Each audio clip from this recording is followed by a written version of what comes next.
आपण ऐकत आहोत चैत्राली यमगर लिखित कथा. कथेचे नाव आहे मोहब्बत. एका पोलीस इन्स्पेक्टर सत्या आणि आरोही यांची आहे. दोघेही वेगवेगळ्या कारणांमुळे एका महत्त्वाच्या मिशनवर एकत्र आले आहेत. आरोहीच्या मनात सत्याच्या वडिलांविषयी एक अंधविश्वास आहे, जो तिच्या आयुष्यातील एक मोठा ट्विस्ट ठरतो. त्याचवेळी सत्या आणि आरोही हे दोघेही अत्यंत धाडसी आणि निष्ठावान पोलीस अधिकारी आहेत. मरीन ड्राईव्हवर एक गुप्त मिशन सुरू असताना ते दोघे एकाच लीडवर काम करत आहेत आणि एका जहाजाच्या शोधात असून त्यांची टीम आणि धोक्याचा सामना करतात. मिशन दरम्यान त्यांचे व्यक्तिमत्व, संघर्ष आणि अनोख्या पद्धतींमध्ये एकमेकांशी जोडले जाते. एकतर ते एकमेकांना खूप आवडतात किंवा हे सगळं त्यांना आपल्या कर्तव्यांपर्यंत ठेवते. पुढे बघूया कथेचा मेन भाग. दोघेही तिला मिळालेल्या लीडवर वर्क करत होते. लीड ह्या केस संदर्भातच होती अर्थातच. मुंबईच्या मरीन ड्राईव्हवर भर दुपारी ते गेल्यामुळे जरा लोकांची वर्दळ कमीच होती. शिवाय 15 ऑगस्ट ही जवळ असल्याने सिक्युरिटीही टाईट होती. सोबत एक त्यांची टीम होती, पण यावेळी त्याची माणसं होती, जी फॉर्मल ड्रेसवर असल्याने कुणाला कळून येत नव्हते की ते एक पोलीस आहेत. आरोही, नक्की काय झालं आहे समजेल का आता? मघापासून मी तुला हा 10व्यांदा प्रश्न विचारत आहे. गाडीत होतो तेव्हा विचारलं नाही, कारण तूही बिझी होतीस कॉलवर. ते त्यांच्या दादरच्या पोलीस स्टेशनपासूनच 30 मिनिटांचं अंतर 20 ते 22 मिनिटात पार करून आले होते. गाडीत तो शांतच होता, कारण सिरियस मॅटर आहे एव्हाना त्याला कळालं होतं. सर, समोर पहा. समुद्राच्या बीचवर ते दोघे होते आणि थोडं दूरवर एक जहाज जाताना त्यांना दिसत होतं. हे जहाज म्हणजे? आता त्याने धोक्याची घंटा ओळखली होती. ते तेच जहाज होते जे त्यांनी 4 दिवसापूर्वीच तर अटॅक केलं होतं. माझ्या खबरीनेच ही न्यूज दिली आहे. सर, शक्य तितक्या लवकर आपल्याला हालचाल करावी लागेल. पुढच्या 10 मिनिटात तिथे जायची आणि त्यांना पकडण्याची नामी संधी आहे. ती जरा घाईत बोलत होती. चेहरा उन्हाने चमकत होता. मी इन्स्पेक्टर रुद्रला त्याची टीम घेऊन बोलावू का? तिने इकडे तिकडे पाहत विचारले. ते दोघे तसेच निघाले होते. यावेळी कुणालाही काहीच कल्पनाही नव्हती दिली, ना कामठे सर ना त्यांच्या टीममध्ये. नको, आत्ता कुणाला सांगू नको. आणि don't worry, I will handle my self. तुम्ही तो पुढे काय बोलणार? सर प्लीज, यावेळी मला माघार घ्यायला लावू नका. यावेळी मी तुमचं काहीच ऐकणार नाही. तशी ही लीड मला मिळाली आहे. ती जरा रागातच बोलते, कारण तिला वाटत होतं की तो तिलाच परत जायला सांगत आहे. वाटल्यास मी माझ्या टीमला नाही काही सांगत, पण मी तुमच्याबरोबर येणार आहे म्हणजे येणार आहे. And that's final. Okay, relax. मी सुद्धा हेच म्हणत होतो की तूही आमच्याबरोबर चल म्हणून. तो किंचित हसत बोलतो. तशी ती करत वाकडं तोंड करते आणि समोरच चाललेल्या जहाजाकडे पाहायला लागते. तोही नकारात्मक मान हलवत मोबाईलवर कुणाला तरी कॉल करतो आणि थोडं दूर जाऊन बोलायला लागतो. सर, काहीतरी करायला पाहिजे. आपल्या हातात न्यूज कन्फर्म असूनही आपण काहीच करत नाही आहोत. ती थोडं वैतागत अजूनही समोरच्या जहाजकडेच पाहत बोलते. तो जस्ट तिथे आपला फोन संपवून आला होता. तुम्ही सर्व? तीच तोच त्याच्या मागे असलेल्या साध्या वेशातील पोलिसांकडे लक्ष जातं आणि ती 2 मिनिटं गोंधळून जाते. तसे यातले तिच्या बऱ्यापैकी ओळखीचे होते, त्यामुळे तिला समजलं होतं की ही त्याची टीम आहे म्हणून. पण हे सगळे असे अचानक पाहून ती गोंधळून गेली होती. आरोही, वेळ कमी आहे. आपण इंट्रो नंतर खेळूयात. चला, आपल्याला दुसरीकडे जायचं आहे. तो तिच्या हातात एक सुरक्षा जॅकेट देत बोलतो. दुसरीकडे? पण सर, तिकडे फार गर्दी असेल. आपल्याला. ती बोलतच असते की सत्या तिच्या हाताला धरून ओढतच समोरून आलेल्या कारमध्ये बसवतो आणि स्वतःही बसतो. थोड्या थोड्या अंतरावर काही पोलीस त्यांच्या गाडीत बसतात. सगळे मग एका 10 मिनिटाच्या अंतरावर असलेल्या जंगलात उतरतात.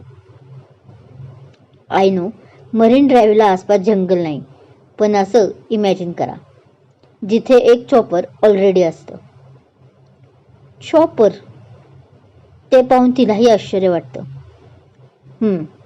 आपण आणि आपल्याबरोबर 4-5 जण आपण चॉपरने आधी तिथे पोचायचे आहे, कारण आता जहाजने त्यांच्यापर्यंत पोहोचणं जरा वेळ होईल आणि आपल्या हातातील आलेली संधी मी अशी जाताना पाहू शकत नाही.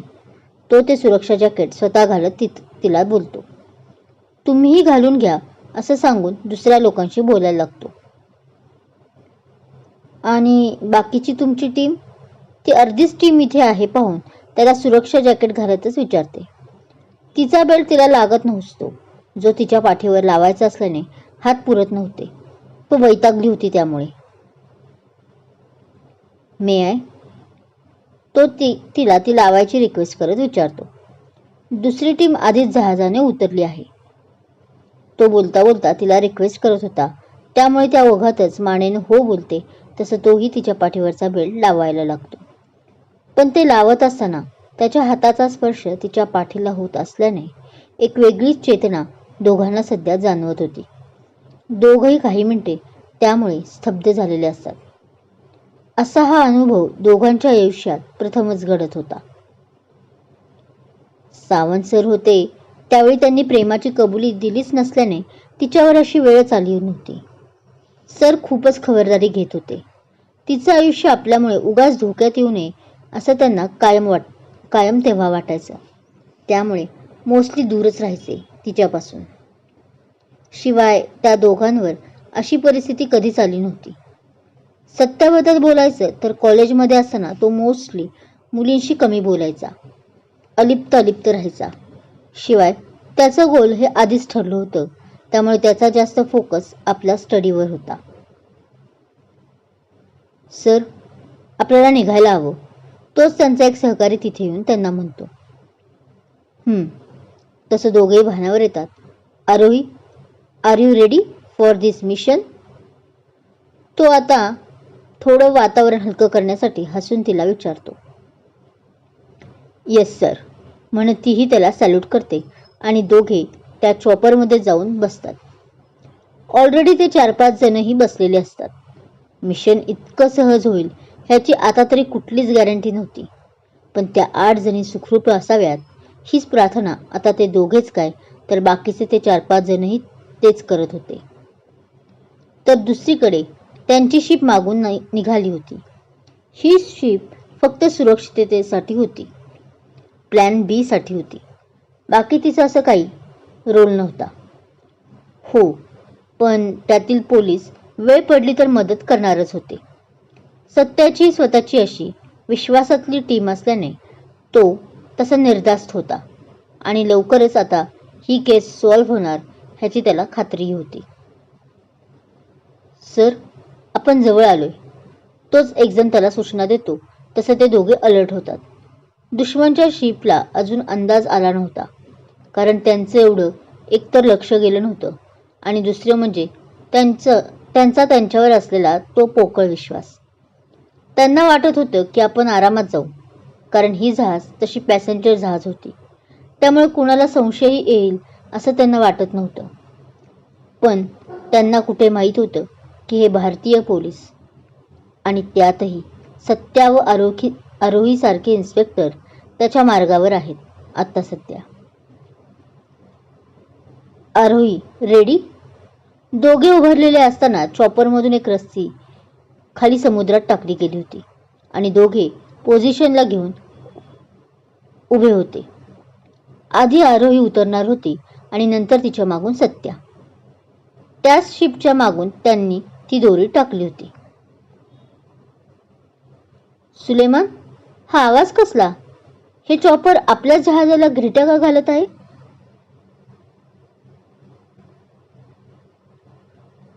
सुलेमान, हा आवाज कसला?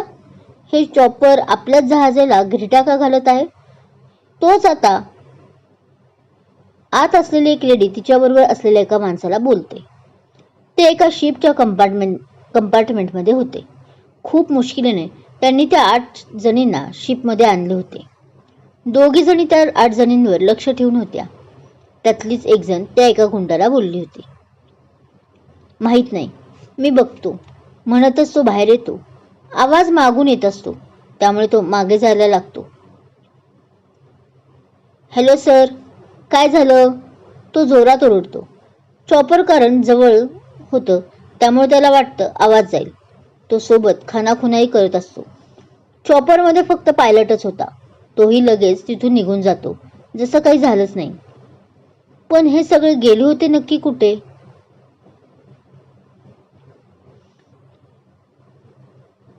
R you okay? दोघं तर त्या चॉपरमधून उतरले होते, पण अशी सवय नसल्याने आणि घाईत उतरल्याने तिच्या हातापायला जरा खरचटलं होतं, जे त्याला तिच्या डोळ्यातूनच कळालं होतं. हो सर, मी ठीक आहे, पण तुम्हालाही लागलं आहे, ती त्याच्या हाताकडे पाहत म्हणते. उतरताना तिला भीती वाटत होती, म्हणून त्याने एका हाताने तिला उचलून खाली शिपमध्ये तिला ठेवलं होतं, ज्यात त्यालाही बरचसं लागलं होतं. डोंट वरी, असले स्टंट लहानपणापासून गावाला खूप केले आहेत.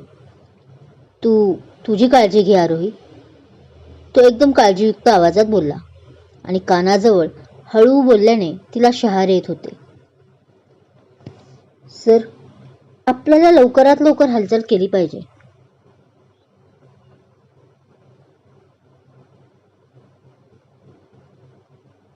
तोच तिथे एक पोलीस आला, जो मगाशी त्यांना डिस्टर्ब करून गेला होता त्यांच्या रोमॅन्टिक क्षणांना. पण तो तरी बिचारा काय करणार? इथे नायक नायिकांनाच अजून प्रेम आहे की काय हे माहीत नाही.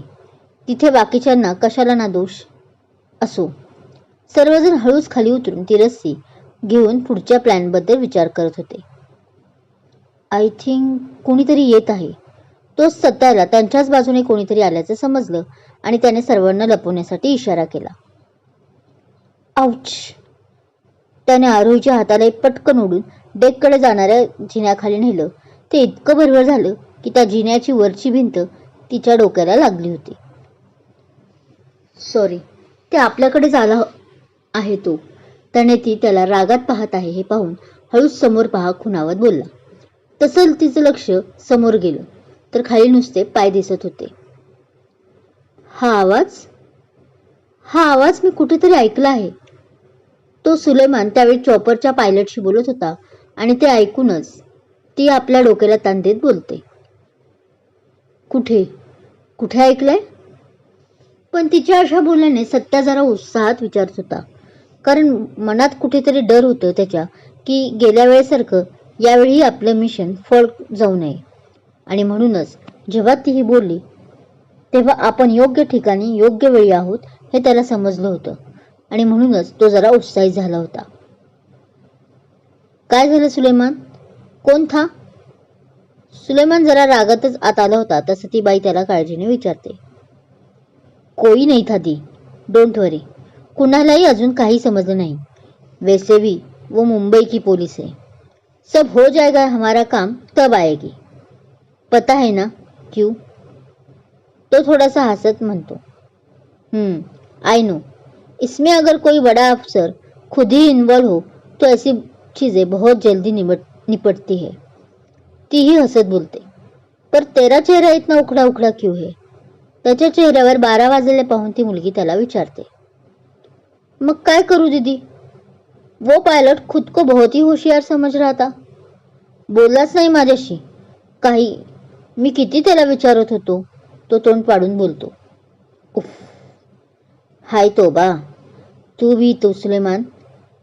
ती आपल्या कपाळावर हलकी चापट मारत म्हणते.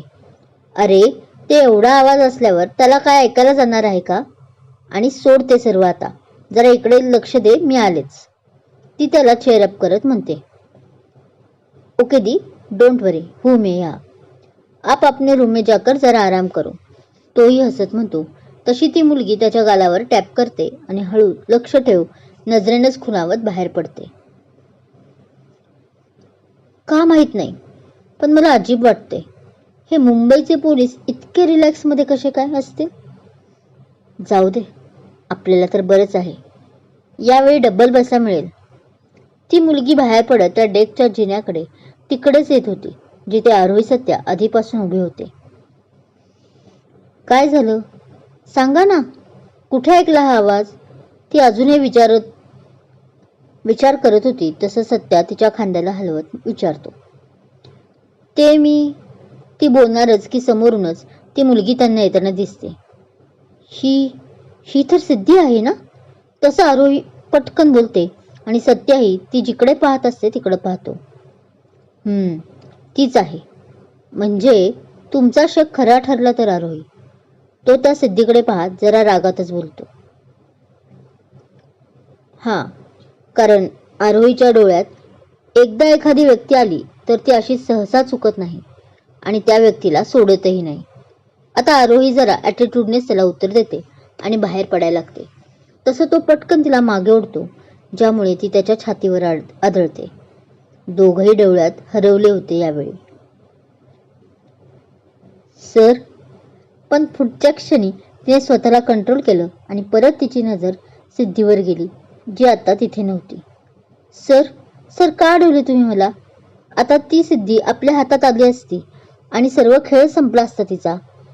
ती आता त्याला थोडं पुश करत रागात बोलते. ती तुमची मैत्रीण नंतर असेल सर. ती या देशाची एक क्रिमिनल आहे. ती बोलतच असते की तिचे डोळे विस्फारले जातात. किती बोलता आरोही तुम्ही? कारण त्याने तिच्या ओठांवर आपले ओठ हलकेच टेकून थोडे मागे सरकत तो बोलला होता. आरोही, मान्य आहे मला, ती माझी मैत्रीण आहे. पण मीही विसरलो नाही की ती एक क्रिमिनल आहे. पण मला वाटते तुम्ही विसरत आहात की तिच्या ताब्यात आता 8 मुली आहेत, ज्यांना आपण सोडवायला आलो आहोत. शिवाय आत्ता घाई करण्यात काहीच पॉईंट नाही, कारण आधी आपल्याला तिच्याबरोबर तिचे किती अजून साथीदार आहेत ते सुद्धा नाही माहीत. जर आत्ताच आपण तिच्या पुढे आलो असतो तर आपलाच प्लॅन आपल्यावरच आला असता आणि हाती काही आलं नसतं. कदाचित त्या निष्पाप मुलीही सुटल्या असत्या. तो बडबड करत होता, पण ती अजूनही तशाच पोझिशनमध्ये होती जेव्हा मगाशी तिच्या ओठांना त्याच्या ओठांचा स्पर्श झाला होता. त्यामुळे तिच्या डोक्यात काहीही शिरलं नव्हतं. कळलं का मी काय बोलतोय? तो आता तिच्या ओठांवर आपला अंगठा फिरवून बोलतो तशी ती भानावर येते आणि त्याच्या अंगठ्यावर जोरात मारते. तसा तो हात चोळत तिच्याकडे रागाने पाहतो. सॉरी, ते जरा. पण त्याचा राग लगेच जाऊन आता डोळ्यात लाज, प्रेम अशा अनेक भावनांचा कल्लोळ दिसत होता. तो तिला आदबीनच बोलतो. मी तरी काय करू? मगाशी तुम्ही बोलतच सुटला आणि तुम्हाला शांत करण्यासाठी मला नाईलाजाने हा पर्याय निवडावा लागला. तो तोंड बारीक करत बोलतो. पण ती मात्र आता काहीच बोलत नाही, शांत असते. सर, आता मात्र त्याच परत पोलिसाचा आवाज ऐकून तो मनातून चिडतो, कारण त्याला अजूनही तिच्याशी बोलायचं असतं. निदान आपण फ्रेंड्स तरी व्हावं अशी त्याची इच्छा होती खूप. आणि आता तो तेच बोलणार की तो पोलीस टपकला. बोला सयाजीराव. तो तसा दातोट खातच बोलला. सयाजीराव म्हणजे तो पोलीस मात्र चांगलाच चपापला. आपण बहुतेक माती खाल्ली की काय असा विचार करून तोही खजील झाला होता. 2दा इथे आल्यावर आणि त्या दोघांना अशा कंडिशनमध्ये डिस्टर्ब केल्याने त्यालाही समजायला लागलं होतं की इथे कुठेतरी पाणी मुरतंय अजून. बोलताय ना? तो विचार करतच होता की सत्याचा गंभीर आवाज कानावर पडला. हां, ते सर आम्ही. तसं तो पटकन बोलायला लागला, कारण सत्याचा राग किती आणि कसा आहे हे त्यालाही या 2-3 महिन्यात चांगलं समजायला लागलं होतं. आम्ही त्यांच्याकडे लक्ष ठेवून आहे. त्या आतल्या कंपार्टमेंटमध्ये 8 मुली आहेत आणि जादा लोक त्यांचे दिसत नाहीत. 2-3 माणसं आणि 2 बायका तेवढ्या दिसत आहेत. त्यातली एक बाई आत्ताच वर निघून गेली. तो आत्तापर्यंत मिळवलेली माहिती त्याला डिटेल्समध्ये देतो. मग तर चांगलंच आहे आपल्यासाठी. लवकरात लवकर हालचाल करून त्या 8 जणींना सोडूयात. निघायचं आरोही आपल्या मिशनवर? तो बोलून तिच्या पुढे हात करतो. येस सर म्हणत ती सुद्धा बाहेर येते. तसा तो आपला हात मागे घेतो, नाराज होऊनच. ज्यावर सयाजीरावांचं लक्ष होतंच, पण तेही बिचारे काहीच करू शकत नव्हते. चला सयाजीराव, लागा तयारीला. त्याच वेळी सत्याचं लक्ष त्याच्याकडे जातं आणि तो हलकं हसत सयाजीच्या खांद्यावर हात ठेवतो. कधी कधी मोहब्बत ही ड्युटीपेक्षाही मोठी असते. पण सत्या आणि आरोहीसाठी ड्युटी हीच मोहब्बत होती. गोळीबार, स्फोट मिशन आणि मृत्यूच्या सावलीतही जेव्हा नजरांना भेटत होती, तेव्हा मन कुठेतरी शांत होत होतं. पण सत्या आणि आरोहीची गोष्ट इथे संपत नाही. कारण ही फक्त एक लव्ह स्टोरी नव्हती. ही होती 2 योद्ध्यांची एक अनफिनिश्ड स्टोरी.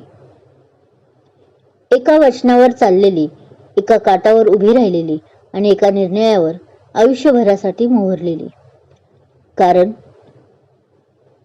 मोहब्बत ही गोळी इतकी वेगवान नसते. तिचा घाव कायमचा असतो. समाप्त नाही, कारण कथा अजून सुरू आहे. कथा आवडत असल्यास लाईक करा, कमेंट करा, शेअर करा आणि हो, अजूनही माझा चॅनल सबस्क्राईब केला नसेल तर सबस्क्राईब जरूर करा. थँक्यू.